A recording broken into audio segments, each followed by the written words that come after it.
ಮೈಸೂರು ಜಿಲ್ಲೆಯಲ್ಲಿ ಮುಂದುವರೆದಿದೆ ಕಾಡು ಪ್ರಾಣಿಗಳ ಹಾವಳಿ.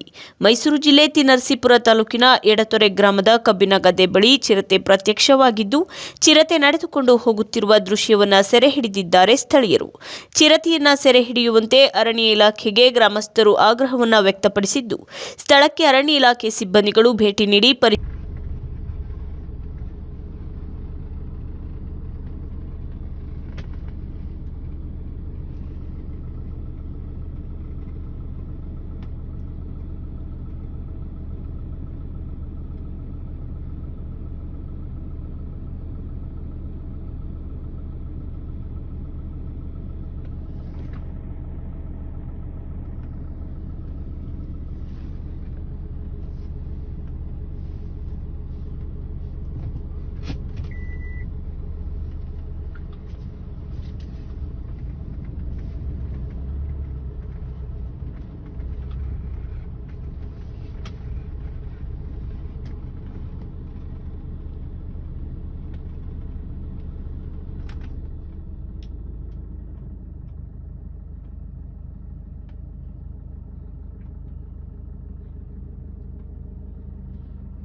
ಗುಂಡ್ಲುಪೇಟೆ ತಾಲೂಕಿನಲ್ಲಿ ಅಯೋಧ್ಯ ಶ್ರೀರಾಮ ಮಂದಿರದ ಶ್ರೀರಾಮನ ಮಂತ್ರಾಕ್ಷತೆಯನ್ನು ಶುಕ್ರವಾರ ಬೇಗೂರು ಹೋಬಳಿಗೆ ಸ್ವಾಗತಿಸಲಾಗಿದೆ.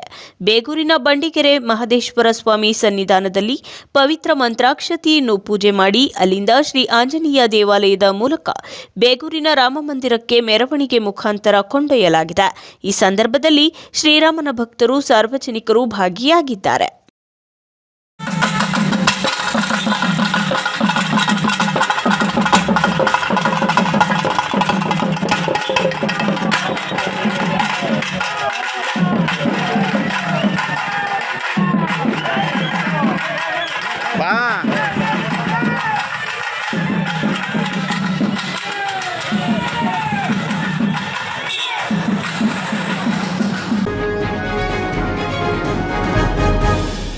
ತಿ ನರಸೀಪುರ ತಾಲೂಕಿನಲ್ಲಿ ಶಿವಮೊಗ್ಗದ ಸೊರಬದಲ್ಲಿ ನಡೆದ ರಾಜ್ಯಮಟ್ಟದ ಥ್ರೋಬಾಲ್ನಲ್ಲಿ ಪ್ರಥಮ ಸ್ಥಾನ ಗಳಿಸಿ ರಾಷ್ಟ್ರಮಟ್ಟಕ್ಕೆ ಆಯ್ಕೆಯಾದ ವಿದ್ಯಾರ್ಥಿಗಳಿಗೆ ಸನ್ಮಾನಿಸಲಾಗಿದೆ. ರಾಜ್ಯಮಟ್ಟದ ಥ್ರೋಬಾಲ್ ಪಂದ್ಯಾವಳಿಯಲ್ಲಿ ಪ್ರಥಮ ಸ್ಥಾನ ಗಳಿಸಿ ರಾಷ್ಟ್ರಮಟ್ಟಕ್ಕೆ ಆಯ್ಕೆಯಾದ ಎಡತೊರೆ ಸರ್ಕಾರಿ ಪ್ರೌಢಶಾಲಾ ಮಕ್ಕಳಿಗೆ ಸೇವಾಶ್ರೀಯ ಫೌಂಡೇಶನ್ ವತಿಯಿಂದ ಗೌರವಿಸಲಾಗಿದೆ. ತಾಲೂಕಿನ ಎಡತೊರೆ ಸರ್ಕಾರಿ ಶಾಲಾ ಆವರಣದಲ್ಲಿ ಕಾರ್ಯಕ್ರಮವನ್ನು ನಡೆಸಲಾಗಿದ್ದು, ಕಾರ್ಯಕ್ರಮದ ಕುರಿತು ಫೌಂಡೇಶನ್ ಸಂಸ್ಥಾಪಕ ಆರ್ ಮಣಿಕಂಠರಾಜ್ ಗೌಡರವರು ಮಾತನಾಡಿ, ಎಡತೊರೆ ಗ್ರಾಮದ ಸರ್ಕಾರಿ ಪ್ರೌಢಶಾಲೆಯ ದೈಹಿಕ ಶಿಕ್ಷಕ ಜಯಪ್ಪ ವಿದ್ಯಾರ್ಥಿಗಳಿಗೆ ಉನ್ನತ ತರಬೇತಿ ನೀಡಿ ಮಕ್ಕಳಿಗೆ ಇಷ್ಟು ದೊಡ್ಡ ಮಟ್ಟದಲ್ಲಿ ಸಾಧನೆ ಮಾಡಲು ಕಾರಣಕರ್ತರಾಗಿದ್ದಾರೆ. ಗುರುಗಳಿಲ್ಲದೆ ಗುರಿ ಮುಟ್ಟಲು ಸಾಧ್ಯವಿಲ್ಲ. ದೈಹಿಕ ಶಿಕ್ಷಕ ಜಯಪ್ಪ ನೀಡಿದ ತರಬೇತಿಯನ್ನು ವಿದ್ಯಾರ್ಥಿಗಳು ಚಾಚು ತಪ್ಪದೆ ಪಾಲಿಸಿ ಥ್ರೋಬಾಲ್ ಕ್ರೀಡೆಯಲ್ಲಿ ಪರಿಣಿತರಾಗಿ ಆಯ್ಕೆಯಾಗಿದ್ದಾರೆ ಮತ್ತು ಮುಖ್ಯ ಶಿಕ್ಷಕಿ ಪವಿತ್ರ ವಿದ್ಯಾರ್ಥಿಗಳ ಕ್ರೀಡೆಗೆ ಒತ್ತಾಸೆಯನ್ನ ನೀಡಿ ವಿದ್ಯಾರ್ಥಿಗಳು ರಾಷ್ಟ್ರಮಟ್ಟಕ್ಕೆ ಆಯ್ಕೆಯಾಗಲು ಅವರು ಕಾರಣಕರ್ತರಾಗಿದ್ದಾರೆ ಎಂದು ತಿಳಿಸಿದ್ದಾರೆ. ಇನ್ನು ಈ ವೇಳೆ ಕಾರ್ಯಕ್ರಮದಲ್ಲಿ ಎಡತೊರೆ ಶಾಲೆಯ ಶಿಕ್ಷಕರುಗಳಾದ ಯೋಗೇಶ್, ಜ್ಯೋತಿ, ಶೋಭಾ, ವನಿತಾ, ಸಿಬ್ಬಂದಿಗಳಾದ ರಾಜಮ್ಮ, ಲಕ್ಷ್ಮಮ್ಮ, ವಿದ್ಯಾರ್ಥಿಗಳು ಸೇರಿದಂತೆ ಮತ್ತಿತರರು ಉಪಸ್ಥಿತರಿದ್ದರು. ಏನಕ್ಕೆ ಮಾತಾಡ್ತಾ ಇದ್ದೀನಿ ಅಂದ್ರೆ, ರಾಷ್ಟ್ರಕವಿ ಕುವೆಂಪುರವರು ಅವರ ಸುಮಾರು ಕಾವ್ಯ ಪುಟಗಳಲ್ಲಿ ಒಂದೆರಡು ಕಾವ್ಯ ಬಾರಿ ಮನಸ್ಸಿಗೆ ನಾಟ ಅಂತ ಒಂದೆರಡು ಲೈನ್ ಇದೆ. ತುತ್ತ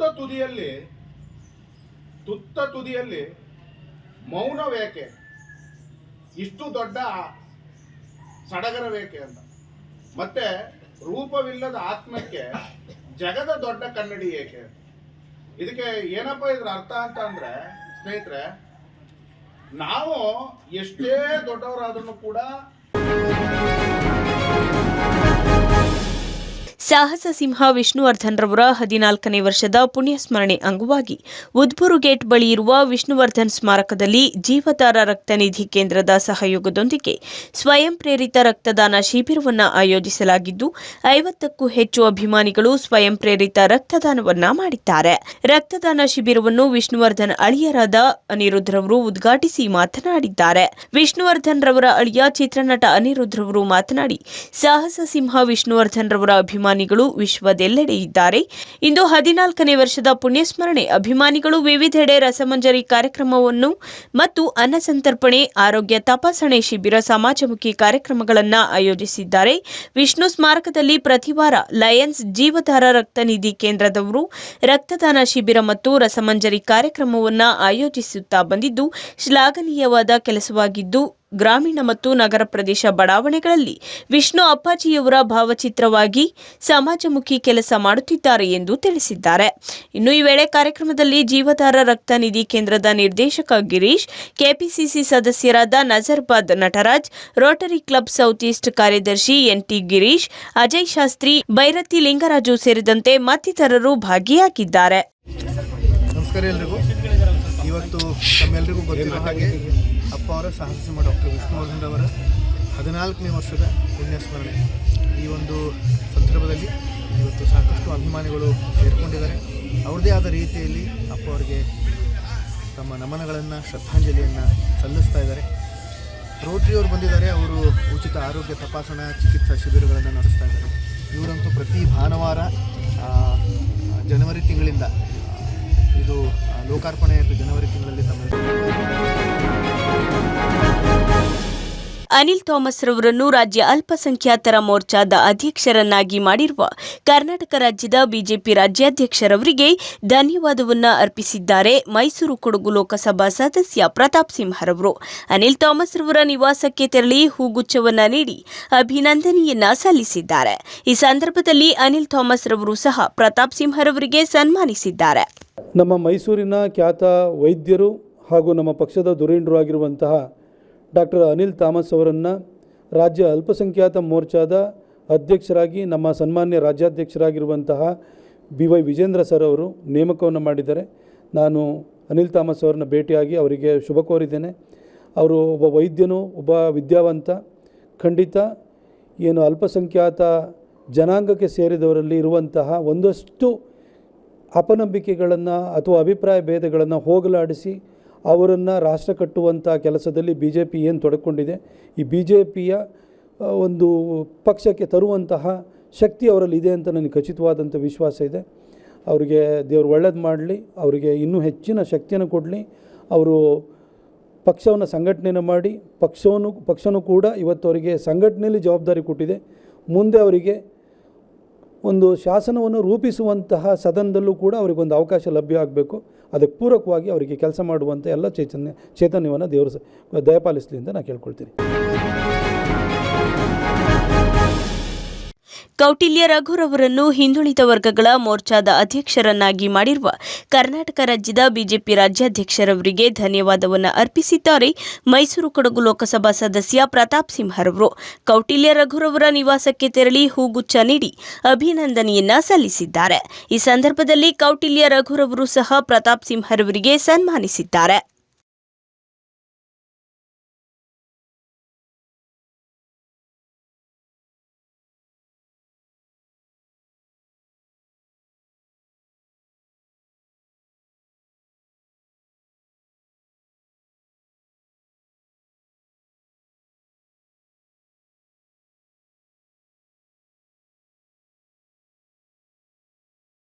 ನಮ್ಮ ಪಕ್ಷದ ಧುರೀಣರು, ಹಿಂದುಳಿದ ವರ್ಗಗಳ ನಾಯಕರು ಆಗಿರುವಂತಹ ಮತ್ತು ಹಿಂದುಳಿದ ಜಾತಿ ಜನಾಂಗಗಳ ಬಗ್ಗೆ ಅತ್ಯಂತ ಸಂವೇದನೆಯನ್ನು ಇಟ್ಕೊಂಡಿರುವಂತಹ ಕೌಟಿಲ್ಯ ರಘು ಅವರನ್ನು ನಮ್ಮ ಸನ್ಮಾನ್ಯ ರಾಜ್ಯಾಧ್ಯಕ್ಷರಾಗಿರುವಂತಹ BY ವಿಜೇಂದ್ರ ಅವರು ರಾಜ್ಯ ಹಿಂದುಳಿದ ವರ್ಗಗಳ ಮೋರ್ಚಾದ ಅಧ್ಯಕ್ಷರಾಗಿ ನೇಮಕವನ್ನು ಮಾಡಿದ್ದಾರೆ.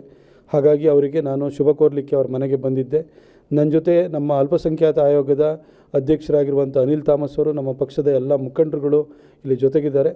ರಘು ಅವರಿಗೆ ಭಾಳಷ್ಟು ವರ್ಷಗಳಿಂದ ಈ ಹಿಂದುಳಿದ ಜಾತಿ ಜನಾಂಗಗಳ ಬಗ್ಗೆ ಅತ್ಯಂತ ಹೆಚ್ಚು ಸಂವೇದನೆಯನ್ನು ಇಟ್ಕೊಂಡು ಕೆಲಸ ಮಾಡಿದವರು, ಅವ್ರ ಜೊತೆ ಇದ್ದಂಥವರು. ಹಾಗಾಗಿ ಅವರಿಗೆ ಈ ಜಾತಿಗಳ ನೋವು ನಲಿವೂ ಅರ್ಥ ಆಗುತ್ತೆ, ಅವರ ಆಕಾಂಕ್ಷೆಗಳೇನಿದೆ ಅನ್ನೋದ್ರ ಬಗ್ಗೆ ಅವರಿಗೆ ಅರಿವಿದೆ. ನಮ್ಮ ಪಕ್ಷವನ್ನು ಮುಂದಿನ ದಿನಗಳಲ್ಲಿ ಇನ್ನೂ ಸದೃಢವಾಗಿ ಬೆಳೆಸಲು ಅವರಿಗೆ ಕೊಟ್ಟಿರುವಂಥ ಜವಾಬ್ದಾರಿ ಭಾಳ ಅನುಕೂಲವನ್ನು ಮಾಡಿಕೊಡುತ್ತೆ, ಪಕ್ಷಕ್ಕೂ ಇದರಿಂದ ದೊಡ್ಡ ಲಾಭವಾಗುತ್ತೆ ಅಂತ ನಾನು ಭಾವಿಸ್ತೀನಿ. ಅವರಿಗೆ ಶುಭವಾಗಲಿ. ತಾಯಿ ಚಾಮುಂಡೇಶ್ವರಿ ಇನ್ನೂ ಹೆಚ್ಚಿನ ಶಕ್ತಿನ ಕೊಡಲಿ, ಇನ್ನು ಒಳ್ಳೆಯ ಸಂಘಟನೆಯನ್ನು ಮಾಡಿ ಅವ್ರು ಮುಂದೊಂದು ದಿನ ಅವ್ರಿಗೆ ಇನ್ನೂ ಹೆಚ್ಚಿನ ಸ್ಥಾನಮಾನ ಸಿಗುವಂತಹ ಒಂದು ಅವಕಾಶಗಳು ಲಭ್ಯವಾಗಲಿ ಅಂತ ನಾನು ಆಶಿಸ್ತೇನೆ.